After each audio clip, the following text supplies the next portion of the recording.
Michelin, Motion for Life.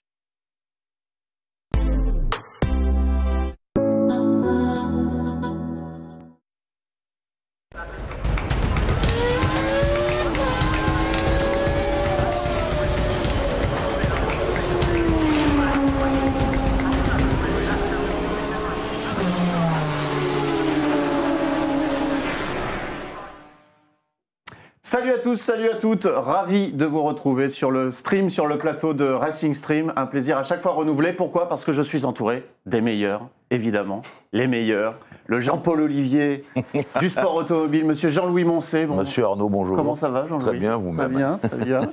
Une actualité, une belle actualité. On va débriefer du Grand Prix des USA. Grand Prix des USA. À ma gauche, Rémi Tissier qui a un sourire jusque-là parce que c'est Cocorico. On l'a sous les yeux, notre Quartararo, notre premier champion du monde français. On l'a. Et Cocorico, puisqu'en Superbike également, on a de quoi se réjouir. Oui. On va en parler d'ailleurs en début d'émission. À la gauche de Rémi Tissier, la voix des voix, la voix de nos héros. Donald Reignoux, comment ça va, Donald? Tu fais ça bien. Il n'y a pas de tacle pour commencer. Je suis ravi. On ne pouvait pas mieux démarrer. Non, parce que vraiment aujourd'hui, je ne vais pas te tacler. Ah, c'est vrai? Ouais. J'y crois pas une seconde. Non. Je suis arrivé, je me suis dit, oh tiens, son sweatshirt orange Halloween, je vais non, mais non, tu vois, je n'ai rien dit. C'est beau. Et vous le savez, dans Racing Stream, on a toujours des invités de qualité. Et je suis très heureux, mais vraiment, c'est sincère, d'accueillir aujourd'hui monsieur Anthony Beltoise parmi nous. Salut Anthony. Salut Arnaud, bonjour tout le monde. Ce qui nous fait beaucoup d'Anthony sur le plateau, parce qu'on aura tout à l'heure Anthony Drevet qui viendra nous parler de WRC également. Je tiens à féliciter quand même toute l'équipe de décoration de Racing Stream qui nous a fait vraiment un truc, mais c'est tellement pas bien. Aïe. C'est tellement. On a 3 citrouilles, on a 2 mains pourries, on a un bocal de bonbons périmés. Et alors, je vais vous dire, ils ont même poussé le truc. Pour rajouter des couleurs, ils ont mis des balles rebondissantes dedans. Mais oui. C'est vrai qu'on est tellement... Voilà. Donc là, vraiment, on touche le fond en termes de décoration. C'est pas grave. Ça ne va pas nous empêcher de parler de moto tout de suite dans Racing Stream.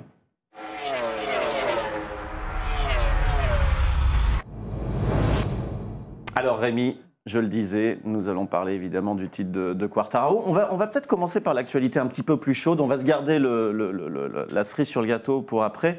On va parler de l'actualité de Superbike avec un Jules Cluzel qui nous a encore régalé. Et oui, la course d'avant, il avait gagné une course à Portimao. Il avait terminé 2e à 11 millième face à Odendaal. Là, cette fois-ci, il a carrément gagné les 2 courses. C'est dommage que ça arrive en fin de saison, au moment d'ailleurs où Quartararo gagne son titre de l'autre côté, dans l'autre championnat. Ça peut passer inaperçu, quoi. Et alors, c'était la semaine d'avant, mais c'est vrai que c'est trop tard. Et il gagne quand le titre est joué, quand tout va bien. Il y a Randy Krummerer qui n'a pas pu se rendre en Argentine, il manquait des pilotes.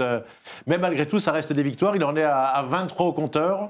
C'est quand même le 2e pilote dans toute l'histoire à avoir gagné autant de courses dans cette catégorie-là, donc Cocorico tout de même. Mais ça arrive un peu tard. Alors on rappelle qu'il court en 600 Supersport. Voilà. Pour les personnes qui nous regardent et qui sont peut-être pas très à la page en Superbike, ça correspond grosso modo au Moto 2. À la Moto 2 en MotoGP, c'est ça. En MotoGP. Et le 600 Supersport, alors qui a été titré? C'est Dominique Egerter, un Suisse. C'est la 2e fois en 3 saisons, donc. Il faut savoir qu'il n'y a pas beaucoup, les pilotes de voitures le savent, il n'y a quasiment pas de circuit pour la moto, donc on ne peut pas rouler en Suisse. C'est là où c'est un exploit. Ils viennent au circuit de la Bresse, ils viennent à Prenois, et là, on avait Randy Krummerer, et ce 77, il a raté pour une place à la finale, il a été déclassé le titre en moto électrique, il jouait les 2 championnats en même temps. Oui, c'est ça. C'est ça qui est incroyable. C'est qu'en fait, il y a des team managers comme Christophe Guillaume qui n'ont pas voulu le prendre, parce qu'en Supersport, il allait rater au moins un week-end. Il a raté un week-end, donc 2 courses, 50 points possibles, et malgré ça, le gars est quand même champion du monde un week-end avant la fin. Donc, bravo. Classe. Alors, il y avait une course dimanche en Argentine. Je crois qu'on a vibré comme jamais en World Superbike. C'est peut-être une des plus belles de l'histoire. Il y en a eu des belles. En 2002, à Imola, on a eu Bellis face à Edwards, ces 2 courses. Mais là, maintenant, ils sont plus 2, ils sont 3, parce que Scott Redding, il a dit, bon, c'est bon, j'ai compris, maintenant, j'ai perdu le titre. Et Toprak, ils se plaignent tous les 2, les anglo-saxons, qu'il les pousse, qu'il est viril. Pour prendre sa défense, Toprak Razgatoglu n'a jamais fait tomber personne encore en course. Alors c'est vrai qu'on peut se demander s'ils n'ont pas peur. Donc du coup, Jonathan Ray a essayé de le déstabiliser à Magny-Cours en faisant une réclamation sur tapis vert. Il a gagné d'ailleurs, donc l'autre s'est vengé. Il a fait un coup à Valentino Rossi quand il a gagné en mettant le coup de balai. Et là, cette fois-ci, ils n'étaient pas 2, mais 3. Et Scott Redding aussi s'en mêle. On a eu une course sensationnelle, ça se double. Je ne sais pas comment ça sera sur la prochaine épreuve, puisque c'est un nouveau circuit que personne ne connaît. C'est Mandalika en Indonésie. Ouais. Mais là, ça a donné une course fabuleuse. Qui sera en Indonésie la dernière manche du championnat ? Voilà, ça sera la dernière manche et on croise les doigts pour que ça ait lieu. Tout est jouable encore. Ah bah, tout est jouable. Alors, plus que la dernière où Jonathan Ray est arrivé avec, je crois, 59 points d'avance, il y en avait 62 distribués. Sur Redding, justement, là, il y a 30 points d'écart. Ça paraît bien parti pour le pilote turc. Mais en sport mécanique, vous êtes bien placé pour savoir en 3 courses que tout peut arriver. Il y a encore un doute sur la tenue de cette manche en Indonésie ? Ah, il y a un doute. Le doute, c'est le Covid. On va pas se leurrer. Alors déjà, le circuit, il faut qu'il soit terminé à temps. Je me souviens qu'une année, on est à la Portimao, on était les premiers en Superbike. Le jeudi soir, quand on est arrivé avec Philippe Debarle, il faisait encore la peinture, il finissait encore de mettre du ciment. Ça devrait être fini. Après, je ne peux pas imaginer si ça n'a pas lieu pour des raisons de Covid, ne serait-ce que pour y aller en avion, ou alors sinon pour des raisons sanitaires là-bas.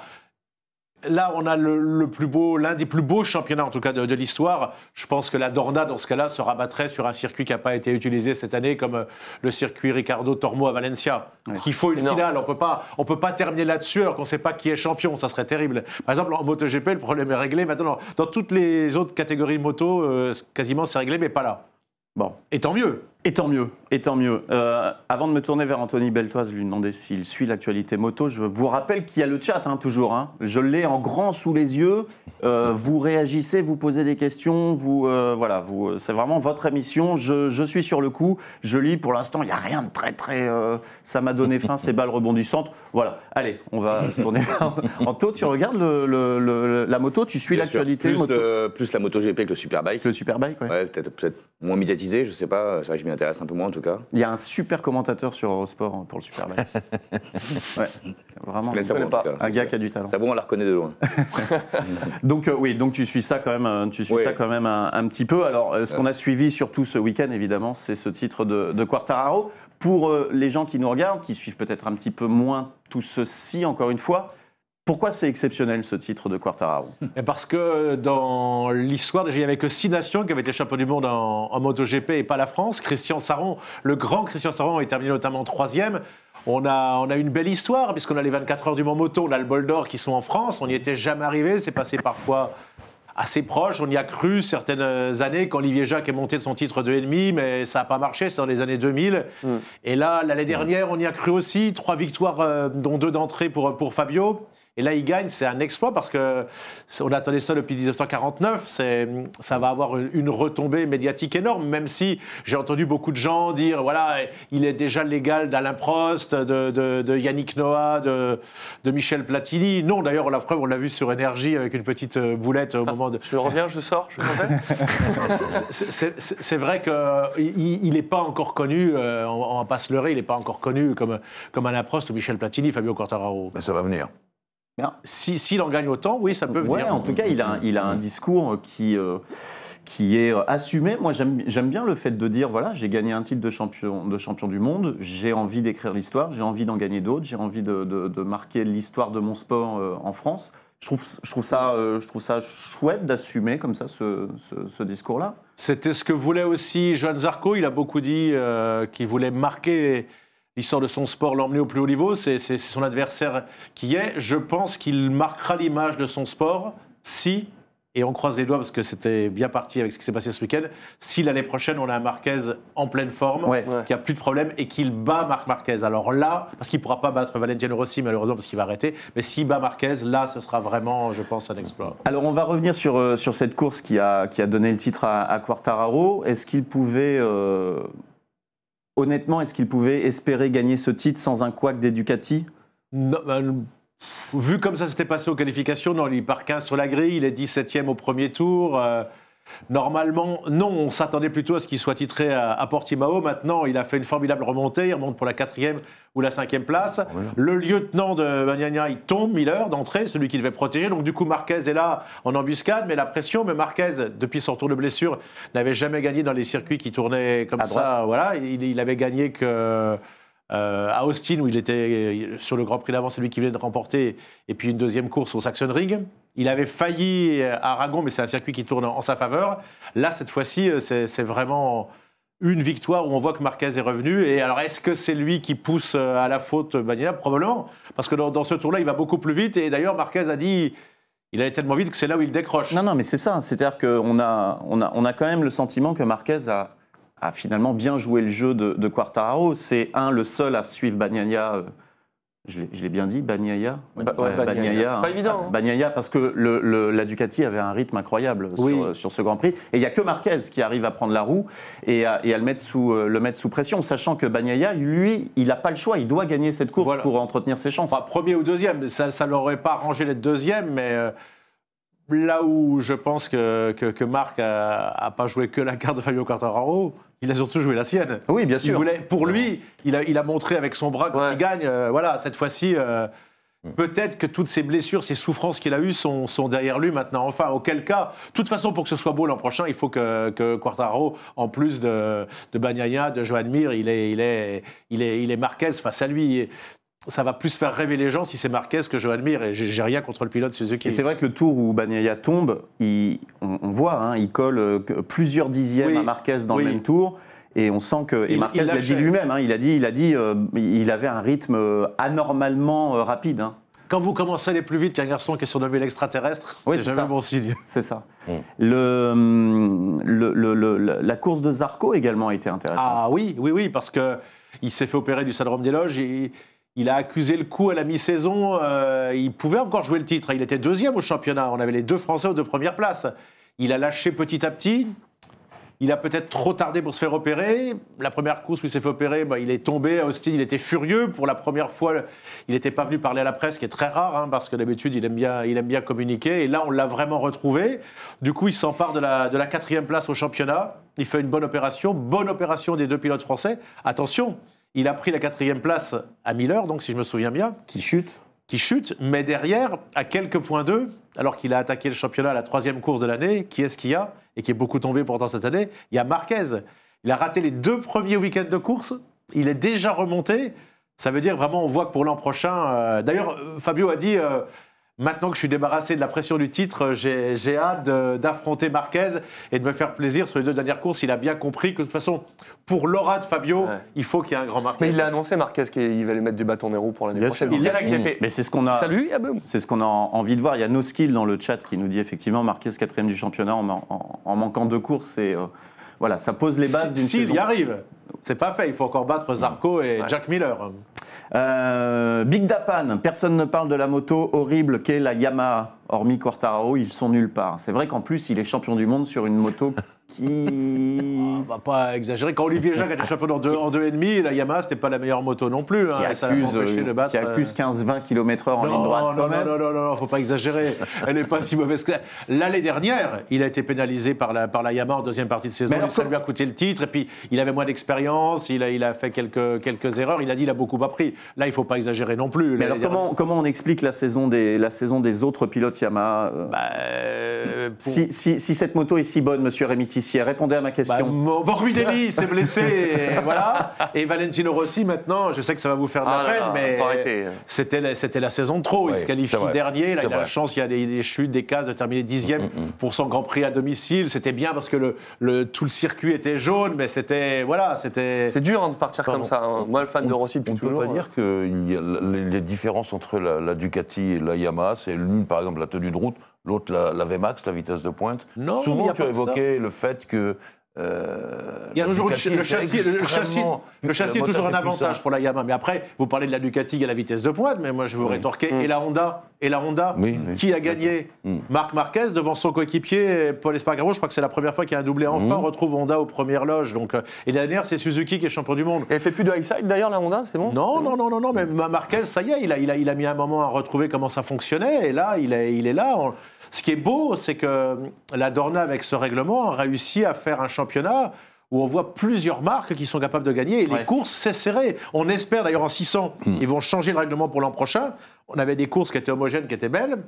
Je suis pas sûr que dans les premiers temps, parce que je crois qu'il va arriver, qu'est-ce qu'il va y avoir, une Triumph, il va y avoir une nouvelle Ducati, il va y avoir des cylindrées différentes. Je pense pas que dans les premières courses, ça va être homogène. Il va falloir plusieurs courses pour trouver un équilibre. Là, on a un championnat qui est fantastique. Regardez même KTM qui a gagné des courses l'année dernière avec ce que fait Oliveira. Même KTM qui est pas arrivé depuis longtemps en marche.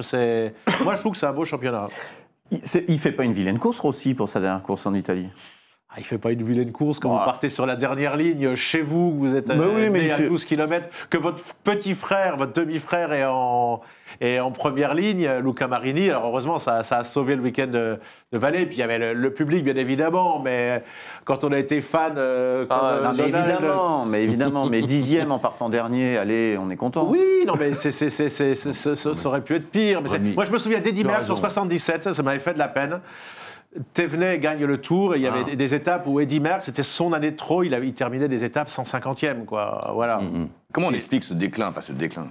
Ça m'embête de dire ça sur Rossi. Anthony, tu as 46, 47 ans? Ouais, un peu plus, mais c'est pas grave, t'es gentil. Il a 42 ans. Ah, c'est l'âge, ok. Il a 42 ans, on en parlait tout à l'heure. Il affronte des gamins de 20 ans. 22 ans pour Quartararo. Je suis sûr que tu prenais plus de risques à 15 ans ou 20 ans en sport mécanique que tu en prends maintenant. Il faut débrancher le cerveau. Et puis il y a le physique. Il y a le physique aussi. Oui, moi je pense à ça aussi. Je pense que c'est ça. Même s'il est encore comme dans toute discipline des sports mécaniques. Mais j'ai l'impression qu'en MotoGP,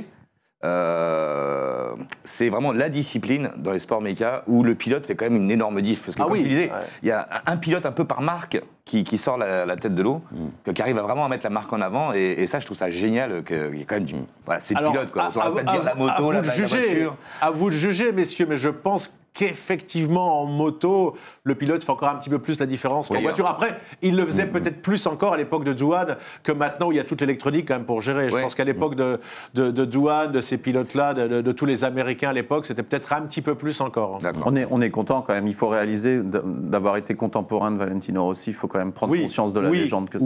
Oui, parce que Valentino Rossi est sans doute le seul pilote qui, dans un aéroport, va être reconnu partout dans le monde, pas uniquement pour la moto, il est reconnu...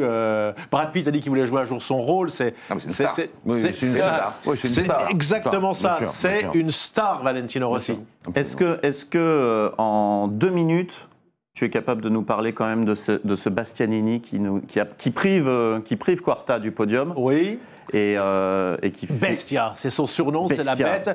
Ça fait quand même 2 courses qu'on a à Misano. Alors pareil, il vient de l'école de la VRK Valentino Rossi, en plus de son frère Luca Marini. Il y a eu 2 courses en un mois. Les 2 fois, il est sur le podium. Pour réaliser l'exploit, il a une Ducati d'il y a 2 ans. C'est ça. Il a une Ducati d'il y a 2 ans. Et le gars termine les 2 fois sur le podium.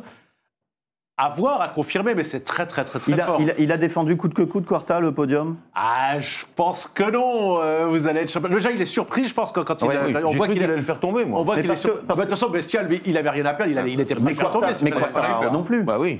Quartararo non plus, à ce moment-là. Il n'avait plus rien à perdre parce qu'il était déjà champion du monde, mais... vous voulez terminer bien. C'est vrai que généralement, un champion, le jour où il gagne notamment son premier titre dans une catégorie, il veut gagner la course. Bon, là, en partant 17e, au bout de quelques mètres, c'était compliqué. Mais finir sur le podium, ça aurait été beau, mais il a été après pour son titre. Et là... Quand vous avez un jeune qui veut comme ça gagner, qui est votre contemporain et qui sait que... On sent qu'il est surpris quand Bastianini... Oui, il s'attend peut-être pas à l'attaque de Bastianini. Mettez-vous à la place de Bastianini. Bestia, il a son 2e podium de l'année dans une équipe satellite, avec une moto d'il y a 2 ans. On attendait Bagnaia pour gagner, il tombe, Miller il double champion du monde. À ce moment-là, il sait aussi qu'il est champion du monde. Il double le champion du monde et il termine premier pilote Ducati. Moi, ce que j'ai kiffé, et je disais ça à mon père, on regardait le Grand Prix ensemble, et je disais, c'est con, on va pas avoir le podium, mais on va pas pouvoir célébrer ça. Et après, la mise en scène pour le titre champion, mais c'était incroyable. Je sais pas comment tu as fait ça. Il y a une image incroyable sur ce MotoGP, c'est le commentateur qui ne veut pas croire que c'est Bagnaia qui tombe. C'est-à-dire qu'il y a Miller qui visuellement ressemble beaucoup à Bagnaia, moto rouge, casque rouge, etc. Il était déjà tombé 15 tours avant. Et quand Bagnaia tombe, il dit c'est Miller, on revoit la chute de Miller. Il ne veut pas croire que c'est Bagnaia qui tombe et Quartararo est champion du monde. Je dois remarquer qu'à chaque fois que Marquez poursuit quelqu'un de très près, il met une énorme pression parce que le gars tombe souvent. C'est vrai. Marquez, quand il talonne quelqu'un, il le talonne, je dirais, au physique. Il ne le touche pas, je ne peux pas me permettre de dire ça, mais il est là. Et Bagnaia, je pense qu'il a été une fois de plus, même son tour rapide et tout, il sentait que l'autre était là. Bagnaia, il est tombé l'année dernière sur ce circuit, il menait, c'était la première fois qu'il allait gagner à Misano. Oui. Et pour mettre un bémol à ta remarque, Jean-Louis, sur la course d'Aragon, il suit. C'est un de ses 3 circuits préférés. Oui. Il va mettre la pression à Bagnaia et Bagnaia gagne. Donc il n'avait pas craqué. Bagnaia peut tomber, mais c'est. Non, je pense qu'on n'a pas encore totalement retrouvé le vrai Marc Marquez. On s'en approche. Et on le verra l'année prochaine. Et on aurait pu parler de MotoGP pendant toute l'émission. On va quand même dire que c'était les 10 ans aussi. Les 10 ans de la commémoration de la mort de Marco Simoncelli. Il y avait beaucoup de choses. Déjà 10 ans. Oui, le dernier Grand Prix de Rossi à domicile, le titre de Quartararo, la mise en scène, vous l'avez dit. Il y a eu beaucoup de choses. Cette commémoration. Juste une petite question à Rémi.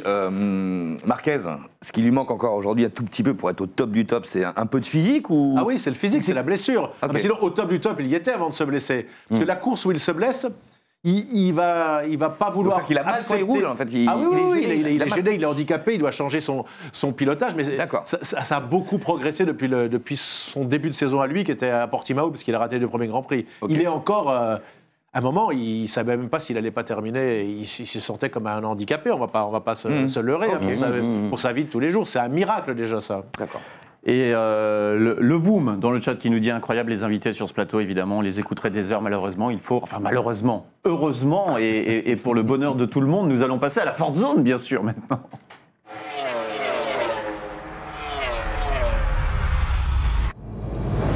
Je disais malheureusement, on arrête de parler de MotoGP, mais quel bonheur de retrouver Donald Rioux. Tu avais dit pas de tacle. Non, mais direct, c'est moi, j'arrivais et tu m'as mis plein la tête.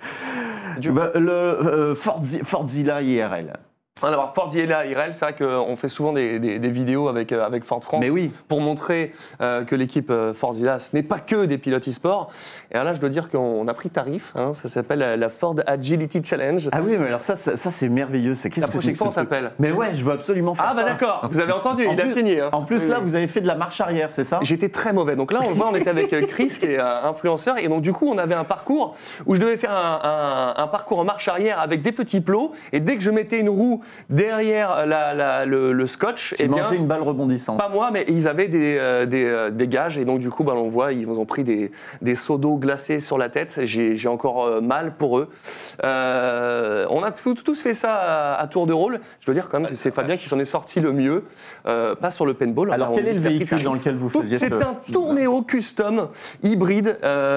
Donc du coup, tout le parcours, on l'a fait en électrique parce que, je le disais sur la précédente émission, il y a beaucoup de véhicules qui sont électrifiés dans la gamme Ford. Et dans un utilitaire, je ne sais pas si on peut appeler ça un utilitaire, mais en tout cas le Tourneo, ça m'a fait bizarre de rouler en électrique, c'était hyper agréable. Là, c'est pour déconner, mais c'était surtout pour montrer un petit peu tous les éléments de sécurité qui peuvent pallier aux erreurs d'inattention qu'on peut avoir. Donc là, c'était surtout la caméra, le radar, et puis évidemment les rétros. Mais voilà, c'est pour montrer tous les équipements qui fonctionnent super bien là-dessus, de manière fun. Vous êtes quel team quand vous faites des marches arrière? Vous êtes caméra de recul, le bras sur le siège comme ça, vous êtes team rétroviseur, vous êtes c'est quelle école? Caméra de recul maintenant, mais le bras comme ça, tu as raison. Bien sûr. Tous fait. Ouais. Le départ, le début du stationnement, le bras, et puis le dernier millimètre, c'est la C'est vrai que le bras comme ça, c'est quand même assez jouissif. Moi j'aime bien les caméras qui rendent le bird view. Ouais, le bird view. C'est trop bien. Parce que j'ai fait croire à mon fils, je vous jure que c'est vrai, j'ai fait croire à mon fils et à son cousin que c'était un aigle. Doté d'une caméra dans un parking. Ouais. Non mais dans un parking. Parce qu'il dit papa c'est quoi? Pourquoi il y a la voiture comme ça? Et en fait je lui ai fait croire que c'était un aigle qui venait à chaque fois que je me garais avec une caméra qui me filmait et qui repartait. Qu'il y avait plusieurs forfaits. Soit on s'occupe de l'alimentation de l'aigle, soit on s'en occupe. C'est magnifique. C'est génial. Mais c'est beau, non? C'est trop beau. Non mais c'est là il y a que un père créatif. Quel dommage. C'est génial. Mais donc voilà, du coup c'est à retrouver très bientôt sur les réseaux sociaux et sur la chaîne YouTube de Ford France. Ça va pas tarder à arriver, mais vraiment c'est à voir. Et puis surtout restez jusqu'à la fin parce que voir Fabien prendre tarif sur le moment où je l'entends rigoler en régie, sur le moment où je mords sur la bande, c'est exceptionnel, c'est à voir. C'est un petit bijou. Tu peux nous parler du Ford Ranger? Bien sûr, mais avant ça, j'ai une question. Est-ce que vous savez dans combien de pays le Ford Ranger est disponible aujourd'hui? Donc c'est 160 pays, 180 pays ou 200 pays? Il y a combien de pays dans le monde? Il n'y a même pas 200 pays dans le monde? Si, il y en a plus. Il y a plus que ça? Des tout petits pays. Ah bon? Où tu peux aller déposer ton argent. Incapable de répondre à ça. Avec l'Andorre, le Liechtenstein. Mais déjà, 180. Déjà 160, c'est beaucoup. Déjà, c'est beaucoup. Et ben c'est 180, c'est Rémi qui a raison. On voit le professionnel. Hein. Mais ouais, du coup, on n'en sait pas encore beaucoup plus sur le nouveau Ford Ranger qui va arriver, la nouvelle génération. Mais voilà, il y a quelques infos qui sont sorties. Ils ont terminé beaucoup d'essais. Ça a roulé quand même 10 000 km dans le désert, 1 250 000 sur la route et soit 625 000 en off-road. Autant vous dire que le bordel, il va être prêt et il va être très prêt. Nous, on l'avait testé avec Fordzilla sur un circuit off-road. J'ai été impressionné par la tenue de route, sur le freinage, sur du off-road. Je ne sais pas si tu as testé, Anthony, sur du off-road, mais je ne pensais pas que ça avait autant de grip que ça sur des pièces comme ça. C'est lourd, hein. Ouais, mais un feeling. On était en glisse, c'est énorme. T'as un beau métier, toi, d'essayer tous ces véhicules Ford, là. Bon, écoute, la dernière fois, c'est toi qui as roulé, je faisais le présentateur, donc tu vas pas la ramener. Ah oui, c'est vrai. Est-ce qu'on peut rappeler, d'ailleurs, dans quoi j'ai roulé et qui a fait le meilleur chrono c'est ça. La Mustang, oui. Qui a battu Inès Tétinger de 2 secondes 76 centièmes au circuit de la Ferté-Gaucher. C'était ça.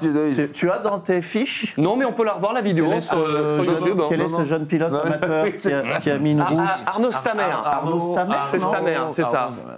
C'est ça. Bon, en tout cas, le Ranger, on en saura bientôt plus, parce que ça suffit de parler de toi et tes performances. Et alors, attends, on est dans la Ford Zone. Oui. Moi, je voudrais dire que j'étais en spectacle à Liège ce week-end, dans le cadre d'un festival qui s'appelle le Vourir, et qui avait comme partenaire de navettes, parce que tu sais, pour transporter ces artistes qui ont un melon comme ça, de la gare jusqu'à l'hôtel, il y a 500 mètres. Ouais, c'est dur. 500 mètres, ben, on met à disposition des navettes. Et donc, les festivals ont des partenariats. Là, le partenariat, c'était Ford. Et je suis monté dans un Mach-E, une Mach-E. Ah. Une Mach-E. Cette Mustang électrique. Mais incroyable. T'as pas eu la GT? Non, j'ai pas. Non. J'avais passé mes recommandations. Mais c'est la première fois que je montais dans la Mach-E. On dit prendre le Mach-E d'ailleurs. Est-ce qu'on n'arrêterait pas l'émission là-dessus? Merci. Ça donne envie d'arrêter l'émission sur ça. Tu rigoles sur ta chaise pour faire Philippe Bouvard. Ouais, exactement. Non, mais donc Ford m'a même accompagné ce week-end à Liège pendant mes spectacles. Ça tombe bien parce que pour la prochaine émission, on parlera du Mach-E GT en Croatie. Par les pilotes Fordzilla, c'était trop bien. Ce que tu nous as montré, c'est un pick-up. Ça va remplacer le pick-up Ford, le célèbre mondial, le F. Le F-150 et le Ranger, c'est pas le même modèle. Mais c'est vraiment le marché américain, le F-150. Le Ranger, c'est vraiment disponible plus globalement. D'accord. Et tout le monde l'utilise pour le kiff, pour le taf dans 180 pays. Donc ça ne remplace pas l'icône. Non, il cohabite. Mais en tout cas, c'est le best-seller, en tout cas pour le pick-up. Qu'est-ce qui te fait rire, Arnaud? C'est le chat, Benji Lacassagne, qui dit: le gars avec le pull orange, là, il est doubleur de dessin animé. Ouais, de quoi je vais continuer tout ça anti-teuf. Alors de quoi je vais parler de Fordzilla? Incroyable, on a l'impression, on a vraiment l'impression que c'est une super voix. Mais c'est quand même dingue de reconnaître un doubleur de dessin animé en le voyant. C'est que tu as quand même une notoriété qui est. Écoute, c'est désolé. Hein. Ouais, non, c'est. De toute façon, tu as un physique de radio. C'est admirable. Je vais quitter ce plateau. Bon, Rémi Tissier, toujours en grande forme. Tu vois, je pensais que c'était toi qui allais me tacler, mais finalement, c'est Rémi. Finalement, je vais laisser la place à Anthony Brevet tout le temps. C'est une que Philippe Bonneret m'a fait pendant 20 ans sans discontinuer, donc. Il le fait bien, c'est fort. Mais c'est pas qu'il le fait bien, c'est que c'est lui. C'est Florian 41. C'est lui, c'est la vraie voix de Titeuf. Les motos, sortez-moi Florian 41, c'est pas possible. Je perçois Anthony Beltoise qui se dit où suis-je? C'est ça. Mais qui est Titeuf? Quelle est cette voix? Quelle est cette génération? Il est caché derrière. Bon, pour terminer, Fordzilla, parce qu'on a quand même un champion. D'ailleurs, un champion que j'ai recruté personnellement. On va se la raconter un petit peu. Emre Sian. Mais oui, Emre Sian. Incroyable, qui est sur le LADAC, qui est le championnat le plus important du jeu. Un partenaire très connu en Allemagne. Le Nürburgring, c'est la maison. Donc du coup, Emre, il a gagné l'ADAC GT Masters en catégorie GT4. La saison est donc terminée sur Race Room. Cette victoire, cette course, je pense qu'on ne peut pas dire beaucoup plus. Avec 6 pôles, il a dominé la saison, il a explosé tout le monde. Et là, du coup, les premiers sont qualifiés pour la GT3. Donc l'année prochaine, on le retrouvera sur la catégorie Rennes. Et là, ça va envoyer encore plus du lourd. Donc on est vraiment très fiers d'avoir des grands champions dans l'équipe comme ça. Et ça marche très bien, on est content. On sait que les pilotes professionnels de plus en plus utilisent les simulateurs, c'est quelque chose que tu as eu l'occasion de tester ou pas, Anthony? Mais non, je suis pas. Non, ça te... Non, c'est pas ma génération, je pense. Je pense qu'il faut être un peu né là-dedans. Oui. Moi, je suis pas la génération PlayStation. Enfin, si, je suis la génération PlayStation, mais très vite, je me suis aperçu que j'étais pas très bon déjà. par rapport à mon frère qui m'explosait. Donc voilà, je pense qu'il faut une petite sensibilité. Parce que je ne l'étais pas non plus, mais c'est vrai que le matériel aujourd'hui, le matériel a évolué, notamment au niveau des pédaliers, où je suis très très surpris de voir qu'on a au niveau des pédaliers la même sensation que dans une voiture, avec des battements de pédales de frein ça marche bien, très réduits, oui, tu peux vraiment. Le dosage, c'est le même. Quoi. Le dosage les pédaliers, pour rebondir là-dessus, quand on freinait, on a l'impression d'avoir un embrayage de Twingo. Oui, là, maintenant, c'est vraiment, tu as de la pression et tu peux taper les freins. Absolument. Bon, c'était parfait. Je vous mets un 19 sur 20. Mais je vais quand même quitter le plateau parce que j'en ai pris plein la tête. Bah oui, tu vas quitter le plateau pour faire la place à Anthony Drevet. Nous allons parler WRC tout de suite.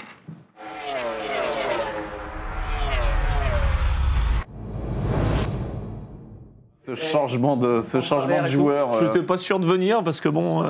Et encore un Anthony sur le plateau. Ça va, Anto ? Tout va bien. Je suis ravi. Tu es un de mes préférés dans cette émission, vraiment. Et je le dis. Ça me fait plaisir. Ouais, sans problème, en présence des autres. On va parler de WRC. On a quand même un duel incroyable cette saison. On n'est pas certain qu'Ogier gagne ce 8e titre. Raconte-nous ça. Pas encore. C'est frustrant. Enfin, c'est frustrant pour les Français, mais... Pour les Gallois, ça l'est beaucoup plus, parce que Elfyn Evans et Sébastien Ogier sont donc des adversaires depuis déjà 2 ans. L'année dernière, c'était Evans qui arrivait en tête du championnat avant la dernière manche de l'année. Cette fois-ci, c'est Ogier. Ça s'est terminé sur le titre d'Ogier l'année dernière. On espère que ça fasse la même chose cette année, évidemment, pour les Français. Ils se sont bien connus parce qu'ils étaient équipiers chez Ford il y a quelques années. Et là, c'est encore un pilote Toyota qui sera champion du monde, c'est sûr. Depuis 2019, c'est le cas. Il y a eu Tanak, Ogier, et donc espérons Ogier. Alors, comment s'est passé la dernière manche qui se déroulait sur l'asphalte ? Alors oui. Mais je vais aussi revenir sur la Finlande. La Finlande, bien sûr. Non, les deux. Parlons de la Finlande. Non, mais parlons de la Finlande parce que Evans, il a fait un numéro, véritablement. Ils sont pas nombreux à être vainqueurs non scandinaves. Et ben, Elfyn Evans en fait partie, et en dominant vraiment la situation. Honnêtement, il a été impeccable.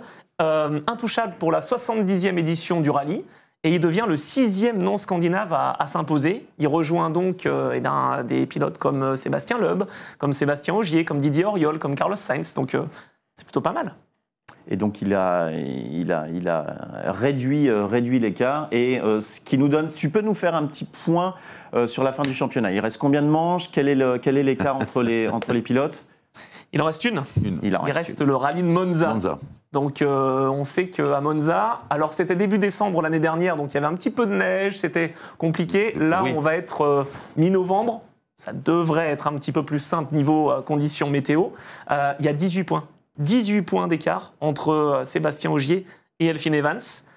On peut se dire, allez, c'est bon, c'est quasi gagné pour Sébastien. Mais non, rien n'est fait parce qu'il perd des points depuis la Finlande. Il en a perdu aussi en Espagne. C'est pas facile, il n'est pas serein, Sébastien Ogier. Il est bon, il est pas rapide. Serein ou il est en gestion ?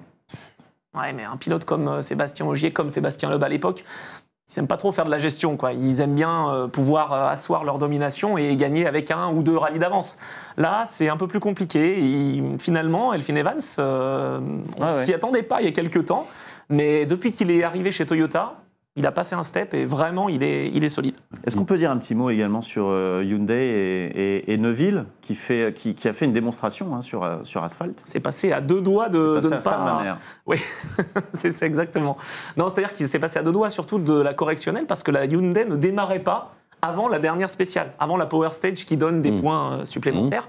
Donc, il a failli perdre la victoire. Ça a failli lui arriver, ça, il y a quelques années, en 2014. Il a failli perdre le rallye, ou en tout cas le podium au Mexique. Parce qu'un pilote qui ne fait pas la Power Stage ne finit pas le rallye. Ouais, c'est ça. Alors, si, il peut finir le rallye en ayant 5 minutes de pénalité, avec les réglementations qui existent. Mais bon, en tout cas, ça aurait été pas la victoire et ça aurait été bon pour Elfyn Evans.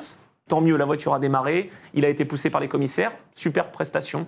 Deuxième fois qu'il est vainqueur en Espagne, après 2019.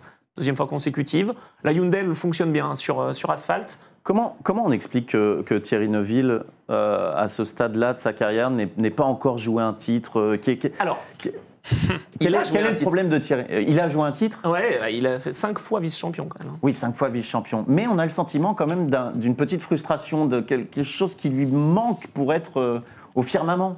Est-ce que c'est parce qu'il est belge ? Non, mais disons les mots. Tu étais à Liège il n'y a pas longtemps, attention. Disons les mots. C'est un Dani Pedrosa ou un Max Biaggi de la MotoGP. Voilà. Complètement. Tout le monde ne peut pas être champion. Non, c'est-à-dire qu'il est très bon, il peut faire des super performances, il est vraiment au sommet de son art sur certaines disciplines, sur certaines épreuves, certaines spéciales, certains rallyes. Il arrive à faire vraiment de belles choses. Irrégulier donc. Bah oui. Le problème, c'est qu'il va prendre beaucoup de risques. Et il ne va pas savoir, à l'instar d'un Ogier, enfin pas à l'instar, à l'inverse d'un Ogier ou d'un Loeb, il ne va pas savoir à quel moment lâcher. Il y a des spéciales où on ne gagne rien et on a tout à perdre. Et ben Thierry Neuville, c'est un petit peu ça. Il est très bon. Je pense que intrinsèquement, en termes de talent, il est du même niveau que Ogier, voire peut-être même un peu plus. Mais En vitesse. Donc c'est plus de la lucidité qui lui manque. On est d'accord. À un moment donné. Et puis après, c'est des toujours gros une petite cartons qui se bêtise. met. Une pierre, qui lui fait une crevaison, des choses comme ça, etc. Tout à fait. Ça lui a fait perdre beaucoup, ça. Beaucoup. Clem Bier, le célèbre photographe de sport automobile, que je salue, nous dit dans le chat, est-ce qu'il obtiendra un titre avec cette Hyundai, Thierry Neuville? Pour toutes les raisons qu'on vient d'évoquer, on ne sait pas. Je peux ajouter un détail.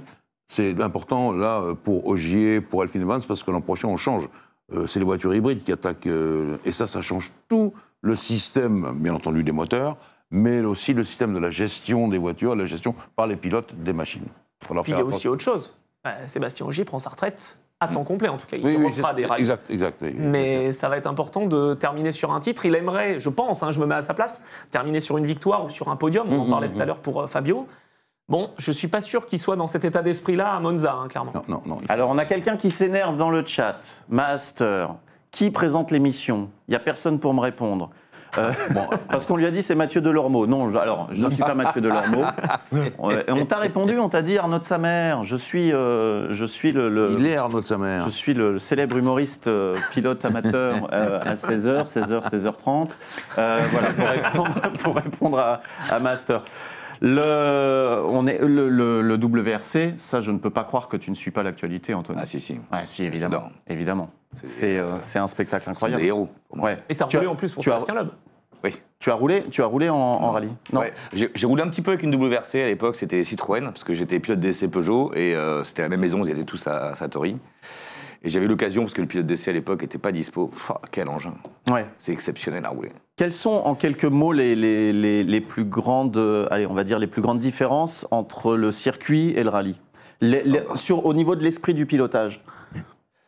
Moi, je sais pas, en rallye, je me demande comment ils font pour être à 100% déjà. Je ne sais même pas s'ils y arrivent.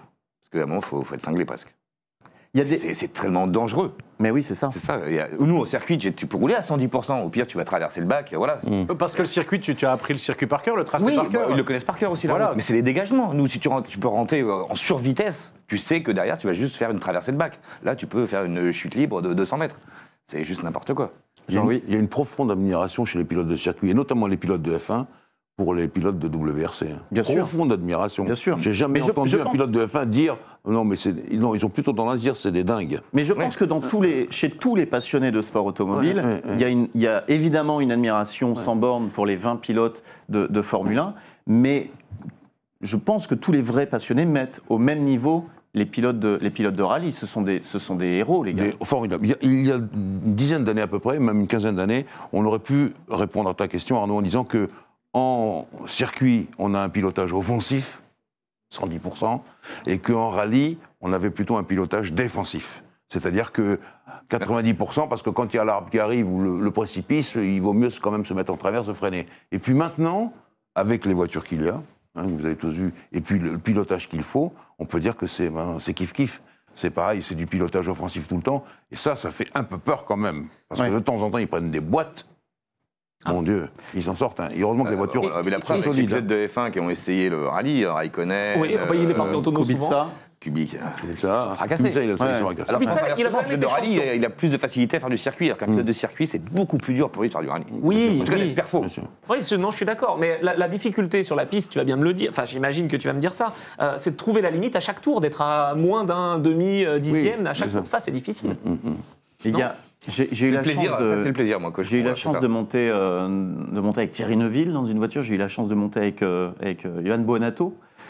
Et Bonato m'expliquait qu'il y a vraiment une philosophie aussi différente dans le pilotage, dans la prise des... C'est-à-dire qu'ils attaquent tout à la corde. Tous les virages, il n'y a pas cette notion sur circuit de on va enrouler la courbe dans certains virages sur circuit, on va avoir une philosophie. En rallye, ils arrivent dans les virages, ils prennent les freins, ils prennent tout corde et c'est le chemin le plus court, le plus rapide et on est à...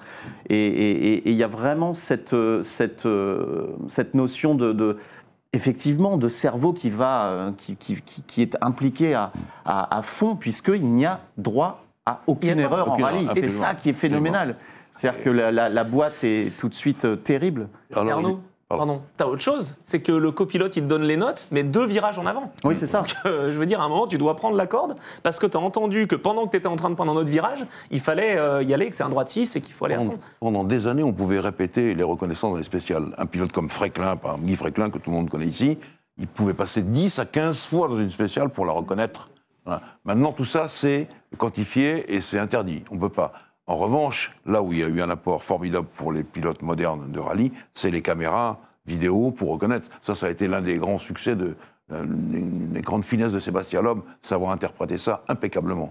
Mais il n'y avait que 4 passages dans la spéciale. Est-ce qu'à l'instar des pilotes de Formule 1, les pilotes de rallye travaillent sur simulateurs aussi ? Oui, tout à fait. Les teams développent des simulateurs à what $1000 également pour... oui, alors peut-être un petit peu moins recherché qu'en F1. Mais non, il y a ça. Et puis le travail sur les caméras embarquées, mais c'est primordial maintenant. Pour trouver les bonnes notes avec le copilote, c'est devenu une usine à gaz, quoi, clairement. Bon. Et donc une dernière manche qui va peut-être nous sacrer pour la 8e fois Sébastien Ogier. C'est pas gagné, c'est vraiment pas gagné. Non, c'est pas gagné. Il a de l'avance, on l'a dit, mais bon, c'est 30 points, c'est 25 points plus 5 points de points bonus. Si Elfyn Evans fait tout parfaitement et que Sébastien perd un peu sur tel ou tel spécial, ça peut arriver. Il y a eu des problèmes mécaniques, par exemple, sur la puissance du moteur en Finlande, donc il n'est pas à l'abri, Sébastien. Donc si Evans gagne, Ogier, pour qu'il soit champion, c'est quoi Comme il a 18 points, non, ça va, il faut qu'il soit 7 ou 8, donc bon. Il devrait rentrer dans ça va aller. Ça va. Il ne faut pas taper. Mais ça le placerait à l'égal de... Il est déjà à l'égal de Loeb, Ogier ? Non. Non, il est Non, mais je ne te parle pas juste des chiffres. Loeb en a 9, Ogier en a 7, peut-être 8. C'est différent. C'est-à-dire que Sébastien Loeb, il a vraiment créé toute une dynamique avec Citroën. Il a été vraiment l'ambassadeur Citroën. Il a gagné avec une marque.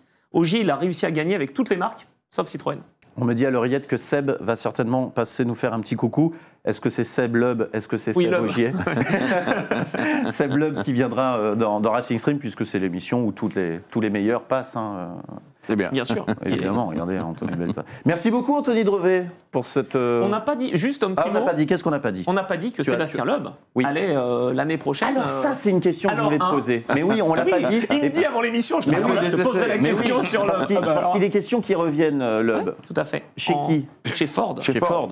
Avec, alors on le sait, les équipes de Christian Loriot, donc qui est le gourou finalement embauché par Malcolm Wilson, généralement quand il y a une nouvelle voiture qui arrive, une nouvelle réglementation, les Ford elles sont pas mal. Donc je pense que c'est la bonne année pour Sébastien Ogier, Sébastien Loeb, pour aller chez Ford. Ogier est passé chez Ford, il a réussi à faire gagner. Formidable. C'était difficile, franchement ça a été formidable.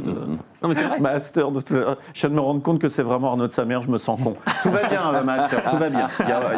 Il n'y a aucun problème. Je viens de me rendre compte d'une chose, c'est qu'on a oublié quelque chose à dire aussi. On l'a su ce matin, Fabio Quartararo va pas prendre le numéro 1 l'année prochaine et il garde son numéro 1. Il garde son numéro 1. Comme Lewis Hamilton. Voilà, incroyable. Incroyable. Oui, okay. Alors que Sébastien Ogier roule avec le numéro 1. Et alors, non mais moi, Loeb, est-ce qu'on a... Allez, normalement on doit passer à autre chose, mais juste rapidement. Il y a quand même quelque chose qui m'interroge, moi, dans le retour de Loeb. On est d'accord qu'il ne fera pas tout le championnat. Non. Mais c'est pas un petit peu déceptif, et pour lui, et pour les supporters, et puis, quel est l'intérêt, entre guillemets ? Alors évidemment, voir Loeb rouler chez Ford, c'est formidable. Le voir rouler, mais... Faire des coups d'éclat. Faire des coups d'éclat, ça c'est important. Mais maintenant, oui, mais quand on a gagné 9 titres, on a envie de voir... Non, mais il est passionné. On parlait de l'âge tout à l'heure, je vous entendais parler, messieurs, de l'âge avec les pilotes. Il a 47 ans. Et il reste encore ultra passionné. Il est passionné de voiture, il est passionné de pilotage. Mais c'est vrai qu'on a envie de le voir. S'il revient, on a envie de... Non, alors l'intérêt de faire une saison complète, évidemment, qui serait grand cet intérêt, mais c'est tellement de sacrifices, de parcourir le monde entier, de s'entraîner comme jamais. Enfin, je veux dire, ça demande beaucoup, quoi. Il l'a fait pendant des années. Il est arrivé en championnat du monde en 2001. Il a quitté à temps complet en 2000. Moi, c'est que par amour que je dis ça. C'est parce que j'ai envie de voir Loeb et Ogier. Et Ogier va faire quelques rallyes aussi. Il n'a pas pris sa retraite complètement. Julien Ingrassia, son copilote, a pris sa retraite. Mais Sébastien Ogier, non. Donc il va faire quelques piges. Ça va être intéressant. Déjà en 2013, c'était le cas avec Loeb et Ogier. Loeb faisait quelques piges et à chaque fois, c'était deuxième ou premier. Donc ça roulait bien à l'époque déjà. Et ces piges, ce sont des points constructeurs importants. En plus. Tout à fait. En plus, tout à fait. Hein, en plus. Non, puis Malcolm Wilson a une certaine affection pour les pilotes français. Il y a donc Adrien Fourmeau, qui est la relève, qui fait partie de l'équipe de France FFSA. Et oui. Il y a eu Didier Auriol qui a roulé pour Ford. Il y a eu François Delecourt, qui a été vice-champion. Il y a eu Sébastien Ogier, évidemment.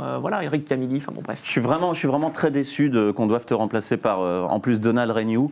Mais non, alors tu sais quoi? J'ai une bonne nouvelle, c'est que je vais rester. Ah, tu vas rester. Donald Renew. Allez, on passe à l'esprit Bibadon tout de suite.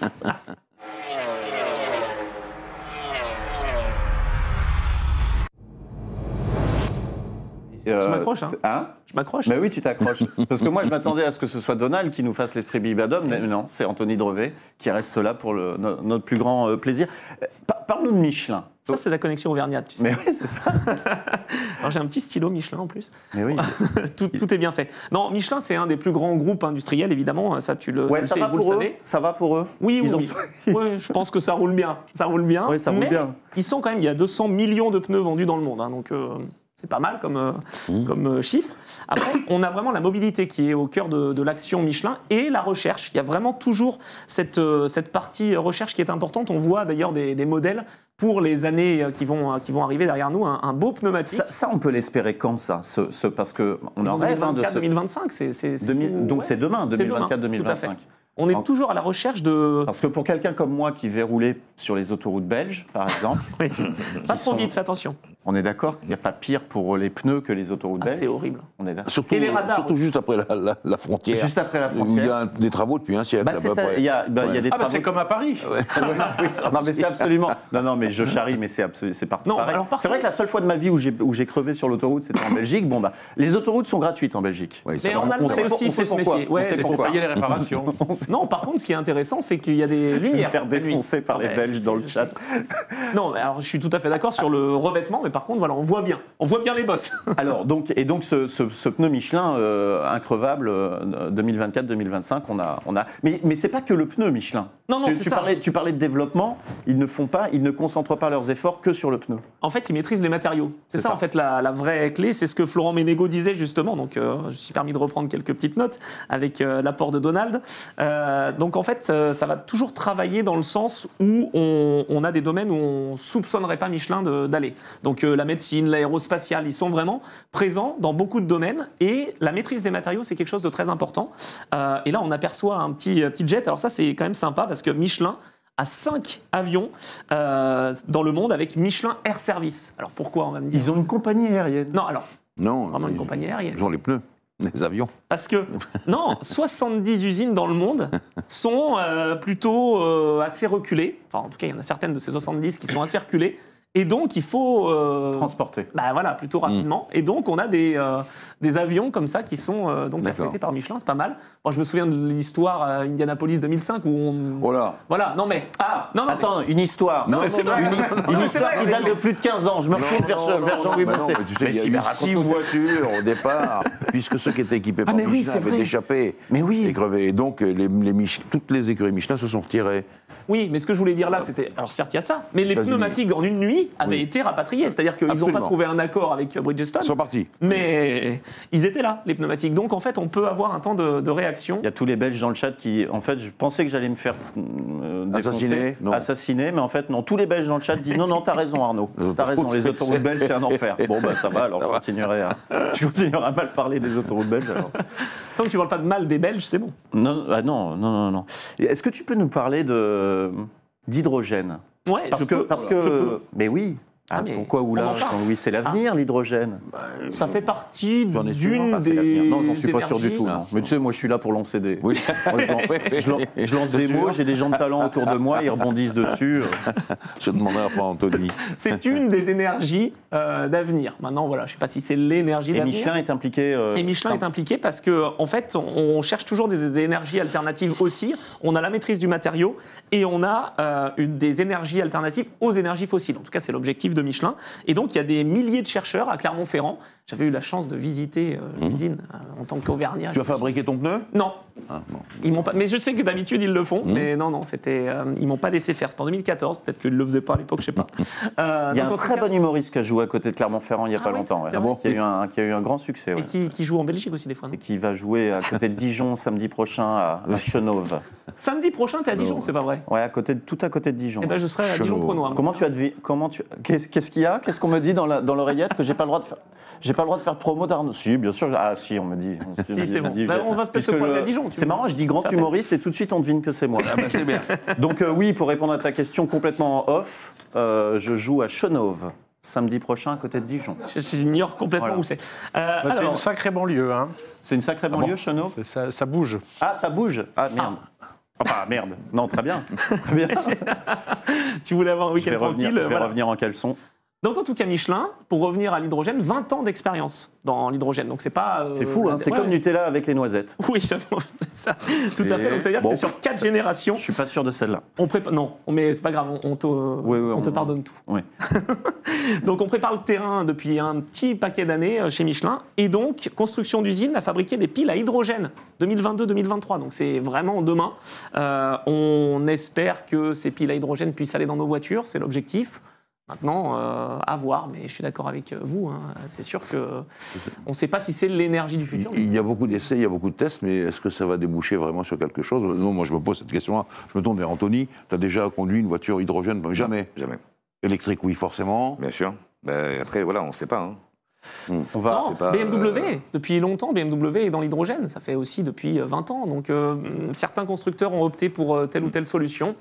Maintenant, c'est un pari. Hein. La mission H24 aussi, pour la CO, les 24 heures du Mans. On a un Français aussi qui construit sa voiture. Tout à fait, exactement. Donc, hydrogène? Ouais, Green GT, ouais. Il faut bien faire des essais, hein, sinon on n'aurait jamais trouvé ni les vaccins, ni Internet, ni... Absolument. Tout à fait. Absolument. Donc voilà, en tout cas, Michelin qui reste actif dans beaucoup de secteurs et pas que les pneumatiques. Merci Anthony Drevet, merci Michelin. Nous allons passer à l'interview de notre invité de qualité.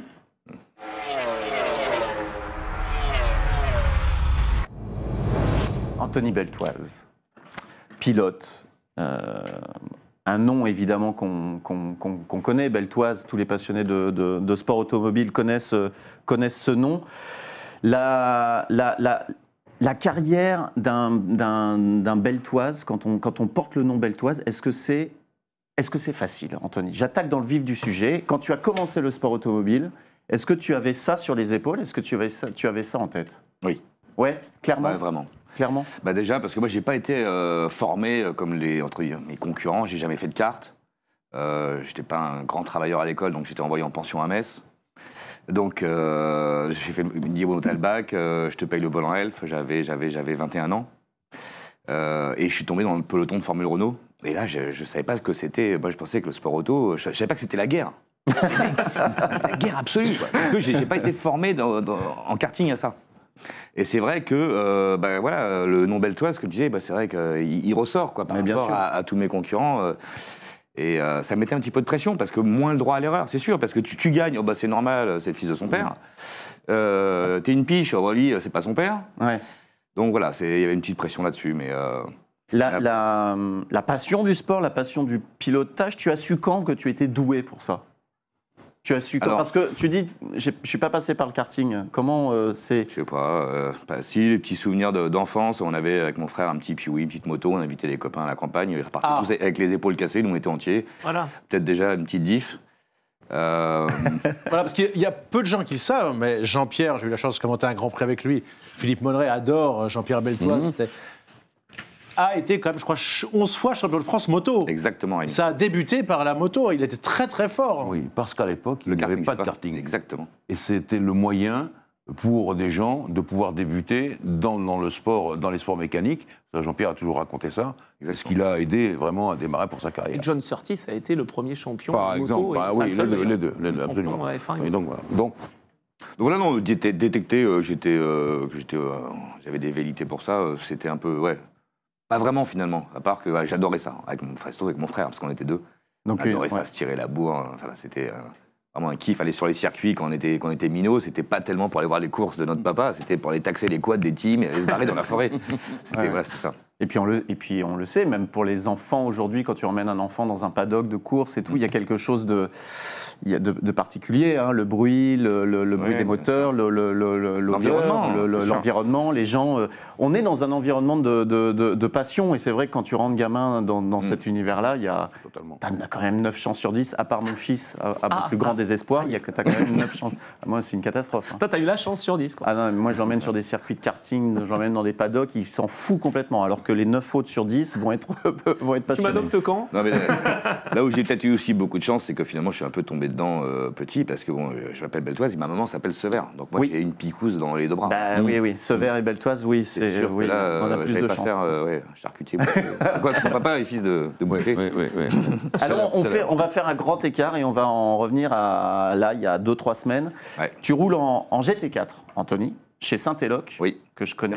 Donc voilà, on voit ta voiture. Et c'était la finale du championnat de France FFSA GT4 au Castellet. Ça s'est passé comment? Pas mal. Pas mal. Ouais, on finit 4e d'une des 2 courses. C'était la course de nuit, je crois, on finit 4e. Donc, tu vois, j'ai aussi un petit problème comme toi à mon âge de vision. De vision, ouais, on en parlait en off.